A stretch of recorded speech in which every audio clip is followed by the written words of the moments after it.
வெண்முரசு. கார்கடல் 21. வாசிப்பது சந்தீப். சஞ்சயன் சொன்னான். கௌரவர்களின் அரசே, குருக்ஷேத்திரத்தில் இப்போது நிகழ்ந்து கொண்டிருக்கும் போர் ஒற்றை குவியத் கொண்டதாக ஆகிவிட்டிருக்கிறது. அங்க நாட்டரசராகிய கர்ணனும் இளைய பாண்டவராகிய அர்ஜுனரும் நிகர்நிலையில் நின்று அணுவிடை தாழாது போர் புரிந்து கொண்டிருக்கிறார்கள்.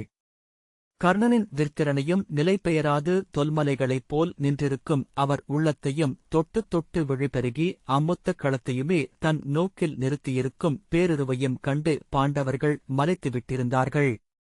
விழிக்கு ஒன்றும் தெரியவில்லை எனினும் அணுவிடை என அர்ஜுனர் கைதளர்ந்து பின்னடைவதை அங்கிருந்த ஒவ்வொருவரும் உணர்ந்தனர்.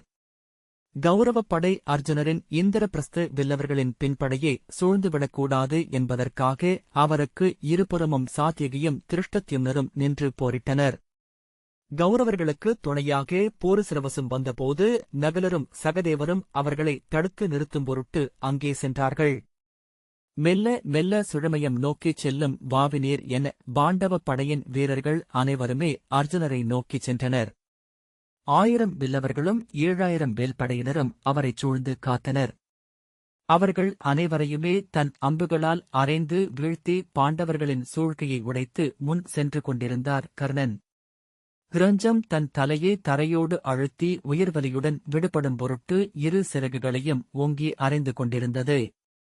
பீமனை துரியோதனரும் சர்வதரை துச்சாதனரும் சுதசோமரை துர்மதரும் துச்சகரும் எதிர்த்தனர். கர்ணன் தன் கணமொழியா அம்புகளால் அர்ஜுனரை பின்னடையச் செய்வதை முரசொலிகளின் விசைமாற்றத்தினூடாகவே நுண்ணிதன் உணர்ந்த பீமன் அவர் உதவிக்குச் செல்ல விழைந்தாலும் அவரை நகரவிடாமல் கௌரவர்களின் சூழ்கை தாக்குதல் நிறுத்தி வைத்திருந்தது. சர்வதரும் சுதசோமரும் கௌரவர்களின் தாக்குதலை அன்று மும்மடங்கு விசை கொண்டதென உணர்ந்தனர். அரசே, வெற்றி பெறுகிறோம் என்னும் உணர்வைப் போல் ஆற்றல் அளிப்பது பிறிதொன்றில்லை. இடும்பர் சூழ களம் நின்று பொருதிய கடோத்கஜனை அறைந்து பின்னடையச் செய்து கொண்டிருந்தார் பகதத்தர். சுப்ரதேகம் எடுத்துச் சுழற்றிய முள்ளுருளையால் தேர்கள் உடைந்து தெரித்தன. குருதி சிதற சிறு புழுக்களென நசுங்கினர் வீரர்கள். சகுனியின் அரைக்கூவல் எழுந்தபடியே இருந்தது. எழுக, எழுக, வென்றெழுக! அவர்களின் விசை தளர்கிறது.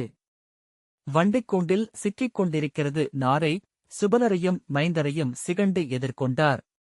அவருடைய இரு மைந்தர்களும் இருபுறமும் நின்றிருக்க ஆற்றல் கொண்ட அம்புகளால் காந்தாரர்களின் பெரும்படையை சிதறடித்து முன்னால் சென்றார். அப்பால் குந்திபோஜர் சலியரை எதிர்த்தார். குந்திபோஜரின் உதவிக்கு விராடர் எழுந்து வந்தார். சலியரின் விற்திறனுக்கு முன் நிற்க இயலாமல் அவர்கள் பின்னடைய பாண்டவப் படை அலைமோதியது. கிருதவர்மரை நிஷாதர்களும் கிராதர்களும் சேர்ந்து எதிர்த்து நின்றனர்.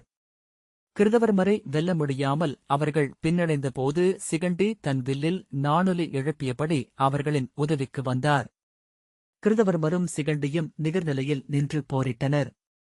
கிருதவர்மரின் அம்புகள் ஒவ்வொன்றாக உடைய அவர் பின்னடையத் தொடங்கியதும் அவருக்கு உதவும்படி சகுனியின் ஆணை எழுந்தது. கிருபர் நாணொலி எழுப்பியபடி யாதவப் படைகளுக்கு துணையாக வந்து சேர்ந்தார். சிகண்டியை அம்புகளால் அறைந்து பின்னடையச் செய்தார். அவர்கள் இருவரையும் எதிர்த்து நிற்பது இயலாதென்று அறிந்தாலும் சிகண்டி தன் வெறிகொண்ட விற்தொழிலைக் காட்டி களத்தில் நின்று பொருதினார். ஆனால் பாண்டவர்கள் எவரும் பிறிதொரு போர்மையம் உருவாகிக் கொண்டிருப்பதை உணரவில்லை. பாஞ்சாலப் படைகளால் துணைக்கப்பட்ட துரோணர் எந்த முரசறிவிப்பும் இல்லாது ஒரு சிறு வல்லூறு போல் தன் சிறகுகளை விரித்து யுதிஷ்டிரர் நின்றிருந்த படைப்பின்னிரையை நோக்கி நகர்ந்தார். யுதிஷ்டிரர் படைமுகப்பில் வந்து போர் எழுவதற்கான ஆணையைக் கொடுத்த பின்னர் படைகளுக்குள் மூழ்கிச் சென்று பாண்டவப் படைத்திரளின் 12 அடுக்குகளுக்கு அப்பால் இருந்தார். சிறகுகளால் தன் குஞ்சை மூடி வைத்திருக்கும் கிரஞ்சம் போலிருந்தது பாண்டவப் படை. அங்கு சென்று அடைய வேண்டுமெனில் பாண்டவப் படையை முற்றாகவே வென்றாக வேண்டும் என்பதனால் போரின் விசையில் பாண்டவர்கள் அனைவருமே யுதிஷ்டிரரை மறந்துவிட்டிருந்தனர். அரசே, யுதிஷ்டிரரை நோக்கி நேரடியாக துரோணர் சென்றிருந்தால் பாண்டவர்கள் எச்சரிக்கை கொண்டிருக்க வாய்ப்பிருந்தது. யுதிஷ்டிரரை நோக்கி நேரடியாகச் செல்லும் போர் முனையில் சகுனி பால்ஹிகராகிய சலனும் திரிகர்த்த நாட்டு அரசர் சுசர்மரும் அவர் மைந்தர்களான சம்சப்தர்களும் துணைவர திரிகர்த்து காந்தார வில்லவர்படை இருரமும் அணைய முழு விசையில் தாக்கிக் கொண்டிருந்தார். யுதிஷ்டிரரை பிடிக்க சகுனி முனைவதாகவும் அதற்கு எந்த வாய்ப்பும் இல்லை என்றும் அதனூடாக பாண்டவர்கள் நம்ப வைக்கப்பட்டனர். துரோணர் மெல்ல மெல்ல எவரும் தனித்தறியாமல் வடக்கே விலகிச் சென்று பாண்டவ படையின் வடக்கு எல்லையில் அதன் நாரைச் சூழ்கையின் விளிம்பில் வலச்சிறகின் பிசிறிகளில் தன் முழு விசையையும் கொண்டு தாக்கினார். அவரை அங்கு எதிர்பார்த்திராத பாண்டவ படையினர் இயல்பாக தெற்கே ஒதுங்கி வழிவிட காட்டுக்கும் பாண்டவ படைக்கும் நடுவே இடைவெளி உருவாகியது. வழி திறந்து கொண்டதுமே துரோணரின் தலைமையில் கௌரவப் படை பாண்டவர்களின் படையின் வட எல்லையினூடாக வழிந்து சென்று படையின் பின்புறத்தை அடைந்தது. அரை நாழிகை பொழுதுக்குள் நிகழ்ந்த இந்தச் செயல் பாண்டவப் படையை சென்றடையவில்லை. பாண்டவர்கள் அர்ஜுனர் பின்னடைவதைக் குறித்த பதற்றத்தில் இருந்தனர். முரசுகள் அனைத்தும் படைமுகப்பிலேயே இருந்தன. பின்புறத்திலிருந்து ஓரிரு முரசுகள் முழக்கமிட அங்கிருந்து முரசுகளினூடாக செய்திகள் எழுந்து படைமுகப்பை அடைய ஒரு நாழிகை பொழுதாகியது. துரோணர் படைப்பின்புறத்தில் துரோணர் என முரசுகள் முழங்கியபோது சகுனியின் ஆணைப்படி கர்ணன் தன் கை தளர்ந்து சற்றே வில் தாழ்வது போல் காட்டி பின்னடையத் தொடங்கினார். அர்ஜுனரைச் சூழ்ந்திருந்த பாண்டவ படையினர் வெற்றிக் குரல் எழுப்பி கூச்சலிட்டு துள்ளிக் குதித்தனர். வேல்களையும் வாள்களையும் தூக்கிப் பிடித்து இந்திரபிரஸ்தம் வெல்க, வில் விஜயன் வெல்க, காண்டீபம் வெல்க, எழுக மின்கொடி, எழுக குருகுலம் என்று குரல் எழுப்பினர். அக்கொண்டாட்டத்தில் முரசுச் செய்திகளை எவரும் கேட்கவில்லை. மேலும் மேலும் கர்ணன் பின்னடைய விசை கொண்டு தாக்கியபடி அர்ஜுனர் அவரை அழுத்தி கௌரவப் படைகளுக்குள் கொண்டு சென்றார். கர்ணன் பொற்தேர் பின்னடைந்து மேலும் பின்னடைந்து அர்ஜுனரை உள்ளிழுத்தது. அதே தருணத்தில் துரோணர் பாண்டவ படையின் பின்பகுதியை தாக்கி சிதறடித்தார். அங்கு படைகளனைத்தும் சிதறி ஒருங்கிணைவின்றி அலைமோதிக் கிடந்தன. படைமுகப்பிற்கு படைக்கலங்களையும் வீரர்களையும் கொண்டு செல்லும் வண்டிகளும் அத்திரிகளும் படை நகர்வுகளையும் தடுக்கும் வண்ணம் அங்குமிங்குமாக பரவியிருந்தன. திறந்த வாயில் எனக் கிடந்த அப்பகுதியினூடாக ஒரே வீச்சில் அறைந்து பாண்டவ படையின் மையப்பகுதிக்கு வந்த துரோணர் என்ன நிகழ்கிறதென்று யுதிஷ்டிரர் உணர்வதற்குள் தன் வில்லவர் படையால் அவரை சூழ்ந்து கொண்டார். யுதிஷ்டிரரின் தேரின் கொடியை தன் அம்புகளால் அறைந்து தெறிக்க வைத்தார் துரோணர். யுதிஷ்டிரருக்கு மெய்க்காவலென அமைந்திருந்த 108 திறன் வாய்ந்த வில்லவர்கள் நிறையில் அனைவரையும் கழுத்தறுத்துக் கொன்று தேர்தட்டில் வீழ்த்தினார். யுதிஷ்டிரரின் உதவிக்கென தனிப்படை 1008 புறவு வில்லவர்களுடன் திரும்பி எழுந்தணைய அவர்களை சல்யர் தன் படைகளுடன் தடுத்துக் கொன்று நிலம் சரித்தார். மறு எல்லையில் யுதிஷ்டிரரைக் காக்க வந்த சிகண்டியை கிருதவர்மர் தடுத்தார். இருபுறமும் படைப்பெருக்கிலிருந்து பிரிக்கப்பட்ட யுதிஷ்டிரரின் படை செயலிழந்து நிற்க அவர்களை வெறிகொண்டு கொன்று வீழ்த்தினார் துரோணர். அவருடைய பிறையம்புகள் தலை கொய்து எரிந்தன. நீளலகு அம்புகள் நெஞ்சைத் துளைத்து மறுபக்கம் சென்று நின்றன.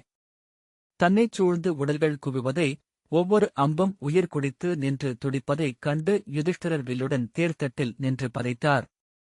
முரசெழுக, அர்ஜுனனுக்கு செய்தி செல்க என ஆணையிட்டார். துரோணர் அரசே, தேர்தட்டில் முழந்தாளிடுக, அம்புகளை ஒழிந்து முழந்தாளிடுக என்று கூவினார்.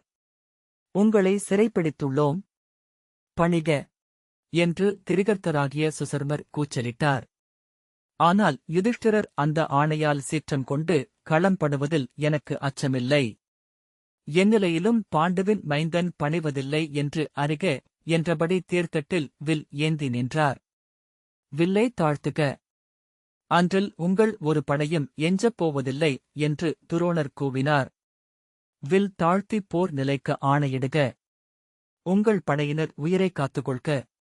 தன்னைச் சூழ்ந்து செத்து உதிர்ந்து கொண்டிருந்த காவலர் படையினரைப் பார்த்தபின், ஆம், வில் தாழ்த்துகிறேன், கொலை நிற்கட்டும் என்று யுதிஷ்டிரர் சொன்னார்.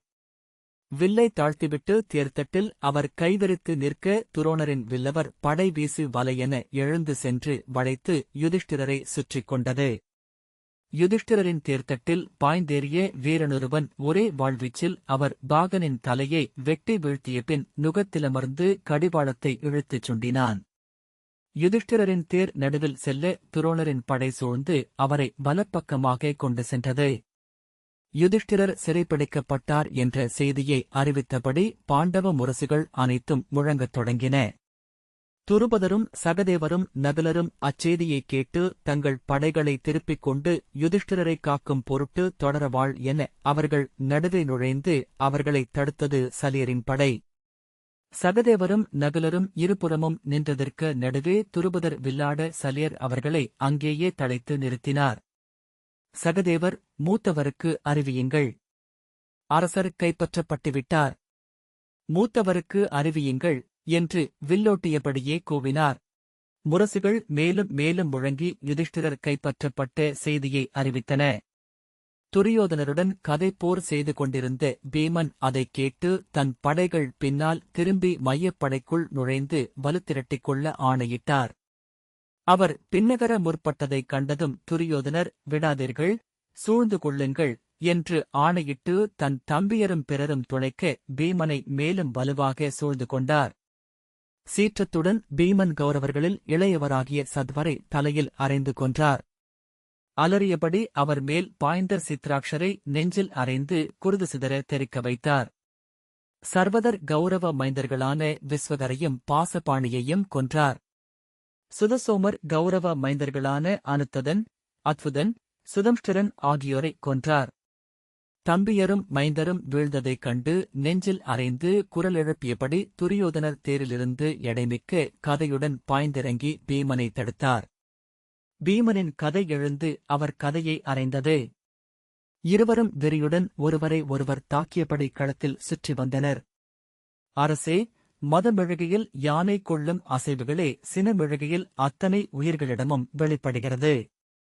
துரியோதனரின் அறைகளை தடுத்து தடுத்து பின்னடைந்த பீமனின் உதவிக்கு வந்த சர்வதரை துச்சாதனர் எதிர்கொண்டார். சுதசோமரை லக்ஷ்மணர் எதிர்கொண்டார். 6 கதை வீரர்களும் நெஞ்சில் நஞ்சு கொந்தளிக்கும் விசையுடன் ஒருவரையொருவர் எதிர்த்துப் போரிட்டனர். ஒவ்வொரு கணமும் நழுவிக் கொண்டிருப்பதை பீமன் உணர்ந்தார். விரைவு, விரைவு, விரைவு என்று அவர் கூவிக் கொண்டிருந்தார். அரை நாழிகை பொழுதுக்குள் யுதிஷ்டிரரைக் கொண்டு துரோணர் கௌரவரின் பெரும்படை திரளுக்குள் சென்று விடுவார். கௌரவப் படை அவரை உள்ளிழுத்து மூடிவிட்டதென்றால் அதன்பின் மீட்க இயலாது. அரை நாழிகை பொழுதே உள்ளது. அரை நாழிகை பொழுது? அவ்வெண்ணத்தை செவி கேட்டவர் போல துரியோதனர் வெறியுடன் நகைத்து, ஆம், அரை நாழிகை பொழுது. இன்னும் அரை நாழிகை பொழுதே உள்ளது. ஆனால் இன்று அந்திவரை இக்களத்திலிருந்து நீ வெளியேறப் போவதில்லை என்று பீமனை அறைந்தார். அதை ஒழிந்து விலகிய பீமனின் தோளை அறைந்து தெறிக்கச் செய்தார். கையூன்றி எழுந்து உருமியபடி பீமன் மீண்டும் பாய்ந்தார். சினமும் ஆற்றாமையும் கொண்டு உள்ளம் பொங்குந்தோறும் தன் காலடிகள் பிழைப்பதை, வீச்சுக்குறி தவறுவதை பீமன் உணர்ந்தார்.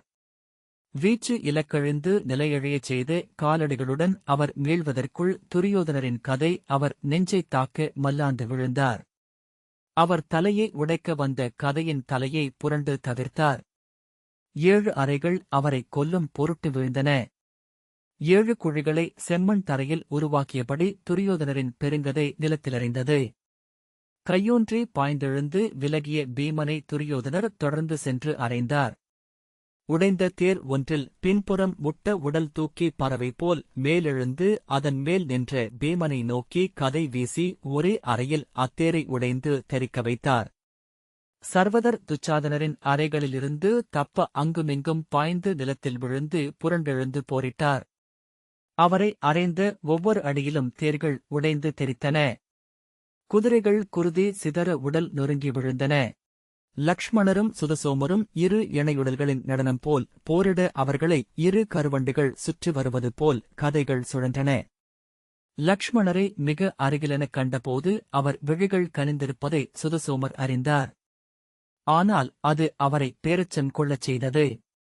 அவர் நெஞ்சத் துடிப்பால் கையிலிருந்த கதை வழுவியது. இறுகப்பற்றி அவர் பின்னிட்டு வைக்க அவர் கதையில் அறைந்த லக்ஷ்மணரின் கதையின் எடை குதிகால் வரை சென்றது.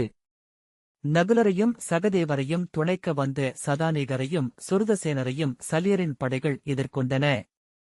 பாண்டவப் படைகள் மூச்சு நெரிக்கப்பட்டு இறுதிக் காற்றுக்கென உடல் விதிர்க்கும் பெருவிலங்குகள் போல் அதிர்ந்து கொண்டிருந்தன.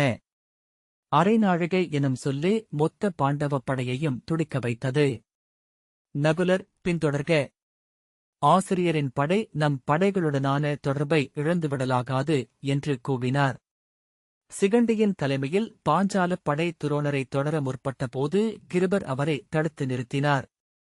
கர்ணனால் சூழ்ச்சியாக கௌரவப் படைகளுக்குள் இழுக்கப்பட்டு அர்ஜுனர் யுதிஷ்டிரர் சிறைப்பிடிக்கப்பட்டார் என்னும் செய்தியைக் கேட்டதுமே நிகழ்ந்ததென்ன என்று புரிந்து கொண்டார். தேரை இழுத்து பின்னடையச் செய்து இளைய யாதவர், நாம் அங்கு செல்வதற்குள் பொழுது கடந்துவிடும். பாண்டவனே, சலியரை கடந்து துரோணரை அடைய முடியாது என்றார். ஒருகணம் காண்டீபம் நழுவ அர்ஜுனர் உளம் நெளிந்தார். ஒருபோதும் நீ இனி உன் மூத்தவரை பார்க்கப் போவதில்லை அர்ஜுனா என்று நகைத்தபடி கர்ணன் தன் முழு ஆற்றலுடன் முன்னெழுந்து வந்தார். அவர் வில்லில் இருந்து புறப்பட்ட விந்தையான அம்புகளால் அர்ஜுனரின் படைவீரர்கள் ஒவ்வொருவராக சரிந்தனர். சுருதகீர்த்தியும் அபிமன்யுவும் இருபுறங்களாக ஜெயத்ரதரையும் பூரசிரவசையும் தாக்கி தடுத்து நிறுத்தினர். சாத்யகியும் திருஷ்டத்யும்னரும் அர்ஜுனர் மேலும் பின்னடையாமல் இருக்க அரணொன்றை உருவாக்கியபடி பின்னால் நின்றனர். கர்ணனின் நாகநெளிவு கொண்ட அம்புகள் அர்ஜுனரின் தலைக்கு மேல் சென்று இறங்கி அவருக்கு பின்துணையாக வந்து கொண்டிருந்த புரவி வீரர்களை ஒவ்வொருவராக வீழ்த்தின. இளைய யாதவர் திரும்பிப் பார்த்தபோது தனது தேருக்குப் பின்னால் உடைந்து விழுந்து கிடந்த தேர்களையும் சிதைந்து துடித்து குதிரைகளையும் கண்டார். நமது தேரை இனி பின்னெடுக்கவே இயலாது பார்த்தா என்றார். முற்றிலும் உளம் தளர்ந்து அர்ஜுனர், மூத்தவரே மூத்தவரே என்று அரற்றினார். அவர்கள் சற்றும் எண்ணாத ஒன்றை செய்வோம். கர்ணனை உனது மைந்தர்கள் இருவரும் எதிர்கொள்ளட்டும் என்றார் இளைய யாதவர். அர்ஜுனர் எண்ணுவதற்குள் தன் புரவியை திருப்பி பக்கவாட்டில் முழு விசையில் பாய்ந்து கௌரவப் படைகளுக்குள் புகுந்தார். அங்கிருந்த வில்லவர்கள் அதை எதிர்பார்க்காமல் அலறியபடி சிதறினர். காண்டீபம் அனல்பட்ட நாகமென நின்று துடிக்க அம்புகள் எழுந்தெழுந்து வில்லவர்களை வீழ்த்த அர்ஜுனர் கௌரவப் படைகளுக்குள் தன்னந்தனியாக புகுந்தார். அந்தத் தேர் உருகும் மெழுகை காய்ச்சிய வாளனைக் கிழித்து கௌரவப் படைகளினூடாக சென்றது. அர்ஜுனரை பின்தொடர கர்ணன் தேரை திருப்பிய போது சுருதகீர்த்தியும் அபிமன்யுவும் அவரை எதிர்கொண்டனர். அபிமன்யு உரக்க நகைத்தபடி, உங்கள் வில் என் முன் நிற்குமா என்று பாருங்கள் அங்கரே என்று மூத்தோர் கொலை புரிந்தவனாக பாடி மீழ்வேன் என்று வஞ்சினம் உரைத்தார். கர்ணன் சீற்றத்துடன், அறிவிலி, உயிர்கொடாது விலகி ஓடு என்று கூவியபடி தன் அம்புகளால் அபிமன்யுவை அறைந்தார். ஆனால் ஓரிரு அம்புகளுக்குள் அர்ஜுனரை விடவும் ஆற்றல் மிகுந்த வீரன் அவர் என்று கண்டுகொண்டார்.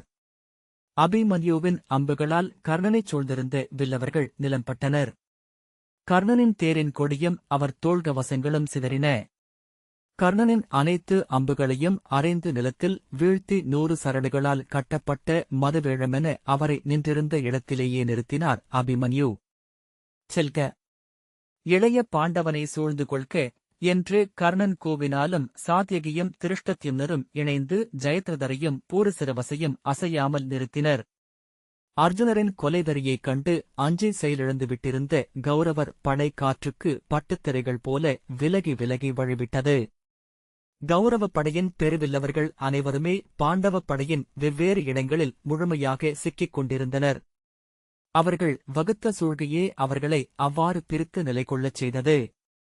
சுருதசேனரையும் சதானீகரையும் நகுலரையும் சகதேவரையும் எதிர்த்துக் கொண்டிருந்த கௌரவர்களின் படை மதுர நாட்டின் வேலேந்திய காலாட்களால் ஆனதாக இருந்தது. அதைக் கிழித்து கடந்து சென்ற அர்ஜுனர் பீமனையும் சுதசோமரையும் சர்வதரையும் எதிர்த்துக் கொண்டிருந்த கௌரவர்களின் பின்புறம் வழியாக சென்றார். திடுக்கிட்டு திரும்பி அவரை எதிர்கொண்ட உக்ரபர், அகம்பனர், உக்ரேஷ்டர் என்னும் 3 கௌரவ மைந்தர்களை வீழ்த்தினார். என்ன நிகழ்கிறது என்று புரிந்து கொள்வதற்குள்ளாகவே சோமகீர்த்தியையும் திருதரதாசிரியரையும் நெஞ்சில் புண்பட்டு விழச் செய்தார். கலைந்து கூச்சலிட்டு எதிர்த்து இளங்கௌரவர்களையும் மதுரநாட்டு இளவரசர்களையும் அம்புகளால் அறைந்து பின்னடையச் செய்து விசை குறையாமல் அப்பால் சென்றார். கடோத்கஜனை எதிர்த்துக் கொண்டிருந்த பிரக்ஜோதிஷத்தின் பகதத்தரின் படைவீரர்கள் 18 கொன்று கடந்து சென்றார். அவர் திரும்பிய போது கடோத்கஜனின் கொக்கிக் கயிறு வந்து கவ்வி வீழ்த்தியது. அவர் சிக்கிக் கொண்டதை அறிந்த சுப்ரதேகம் பிளிறியபடி வந்து பாசத்தை பற்றிக் கொண்டிருந்த கடோத்கஜனை அறைந்தது. பகதத்தர் கொக்கியை உதறி பின்னடைந்து சுப்ரதேகத்தின் மேல் ஏறிக்கொண்டார். அர்ஜுனர் பெரியானை மேல் அமர்ந்து எடைமிக்க கதாயுதத்தை சுழற்றிக் கொண்டிருந்த பால்ஹிகரின் பின்துணையாக அமைந்த சிபி நாட்டுப் படையினரை அறைந்து வீழ்த்திய பின் துரோணரின் படைகளை நோக்கிச் சென்றார். யுதிஷ்டிரருடன் கௌரவப் படைகளுக்குள் நுழையும் பொருட்டு வந்த துரோணர் தனக்கு முன்னால் அர்ஜுனர் எதிர்பாராது எழுவதைக் கண்டு திகைத்தார். அர்ஜுனர் அத்திகைப்பு விலகுவதற்குள்ளாகவே அவரது வில்லையும் அம்புகளையும் அறைந்து உடைத்தார். ஆவக்காவலனையும் பாகனையும் கொன்றார். துரோணரின் 3 புறவிகள் கழுத்தறுந்து கீழே விழுந்து துடிக்க அவர் ஊர்ந்த தேர் நிலையழிந்தது. இளைய யாதவர் தேரை திருப்ப அர்ஜுனர், துரோணரே, போர் முடிந்துவிட்டது, உயிர் காக்க செல்லுங்கள் என்று கூவினார். துரோணர் தன் தேரிலிருந்து தாவி பிறிதொரு தேரிலேறிக் கொண்டு அங்கிருந்த வில்லவனின் வில்லை பெற்று அர்ஜுனரை நோக்கி அம்புகளை ஏவினார். இப்போது அவரிடம் போர் புரிய வேண்டியதில்லை. யுதிஷ்டிரரின் தேர் மீண்டு நம் படைகளுக்குள் செல்ல வழியொருக்குக என்று இளைய யாதவர் சொன்னார். அர்ஜுனர் யுதிஷ்டிரரின் தேருக்குப் பின்னால் வந்து கொண்டிருந்த துரோணரின் காலாட்படையையும் வில்லவர் படையையும் தன் அம்புகளால் கொன்று வீழ்த்த இளைய யாதவர் பாய்ந்து இறங்கி கீழே விழுந்திருந்த புறவிகள் மேலும் உடைந்த தேர்கள் மேலும் கால் வைத்து வெட்டுக்கிளி போல் தாவி யுதிஷ்டிரரின் தேரிலேறி அங்கிருந்த பாகனை ஓங்கி உதைத்து அப்பால் வீசிவிட்டு கடிவாளத்தைப் பற்றிக் கொண்டு தேரை திருப்பி தேருக்குப் பின்னால் விழுந்து கிடந்த புறவிகளையும் வீரர்களையும் பாதை என்றாக்கி கொந்தளிக்கும் அலைமேல் நிலையழியும் படகு போல் தேர்த்துள்ளி அலைந்து உலைய ஓட்டிக்கொண்டு சென்றார். அர்ஜுனர் தன் வில்லுடன் தேரிலிருந்து பாய்ந்து அங்கிருந்த புறவியொன்றில் ஏறி அதை முழு விசையில் முடுக்கி யுதிஷ்டிரரின் தேரை தொடர்ந்து சென்றார். சில கணங்களுக்குள் தன்னை மீட்டுக் கொண்டதும் துரோணரின் படை அம்புகளை பெய்தபடி அர்ஜுனரை நோக்கி வந்தது. தன் புறவியில் பின்திரும்பி அமர்ந்து அம்புகளைத் தொடுத்து துரத்தி வருபவர்களை விரைவழியச் செய்தபடி அர்ஜுனர் யுதிஷ்டிரரின் தேரை தொடர்ந்து சென்றார். யுதிஷ்டிரரின் தேர் பாண்டவ படைகளை அடைந்து உள்ளே நுழைந்துவிட்டது என்பதை அறிந்ததும் அரசர் மீண்டுவிட்டார், அரசர் காக்கப்பட்டார் என அறிவிக்கும் முரசுகள் முழங்கின. வெற்றி, வெற்றி என்று பாண்டவர்கள் கூச்சலிட்டனர். பாண்டவப் படை 2 கிளைகளாக பெருகி வந்து முழுமையாக மூடி யுதிஷ்டிரரை உள்ளே கொண்டு சென்றது. இருபுறமும் வந்து சேர்ந்து இணைந்த பாண்டவ வில்லவர் படையின் முகப்பில் பிறிதொரு தேரில் பாய்ந்தேறி நின்று அர்ஜுனர் தோல்வியின் சீற்றத்துடன் தன்னை எதிர்கொண்டு வந்த துரோணரை தடுத்தார். உள்ளிருந்து பாயும் புறவிகளின் முதுகினூடாக கால் வைத்து தாவி வந்து அவர் தேரிலேறி அமர்ந்து கடிவாளத்தை எடுத்துக் கொண்டார் இளைய யாதவர்.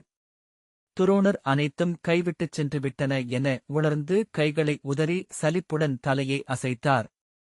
பாண்டவ படை வெல்க, யுதிஷ்டிரர் வெல்க, வெல்க மின்கொடி, வெல்க இந்திரபிரஸ்தம் என வெற்றி முழக்கமிட்டது. பீமன் உரக்க நகைத்து துரியோதனரிடம், நீங்கள் எண்ணியது நிகழப்போவதில்லை, அஸ்தினபுரியின் அரசே என்றார். திட்டம் தோல்வியடைந்ததை உணர்ந்து அரைக்கணம் தளர்ந்து துரியோதனரை நோக்கி வீறு கொண்டு எழுந்து அவர் தோளை தன் கதாயுதத்தால் அறைந்து பின்னால் தெறிக்க வைத்தார் பீமன். அந்த ஒரு கணமே சர்வதருக்கும் சுதசோமருக்கும் போதுமானதாக இருந்தது. லக்ஷ்மணர் பின்னடைந்தார். துச்சாதனர் மூத்தவரே என துரியோதனரை நோக்கி திரும்பினார். பீமன் பற்களைக் கடித்து கதையைச் சுழற்றியபடி அர்ஜுனரின் அம்புகளால் புண்பட்டு தேர்தட்டில் அமர்ந்திருந்த சோமகீர்த்தியையும் திருதரதாசரையரையும் தலையில் அறைந்து கொன்றார். அந்த மீறலால் உளமொழிந்த கௌரவர்கள் அலறி பின்னடையத் தொடங்கினர். கௌரவர்கள் 2 களம்பட்டதை அறிவிக்கும் முரசு துரியோதனரை மேலும் சோர்வுறச் செய்ய அவர் பின்னடைந்து தன் படைகளுக்குள் நுழைந்து தேரிலேறிக் கொண்டார். பீமன் கதையைத் தூக்கி தலைமேல் சுழற்றியபடி வெறிக்குரலெழுப்பி அமலையாடினார். இந்த வாசிப்பை கேட்டதற்கு நன்றி.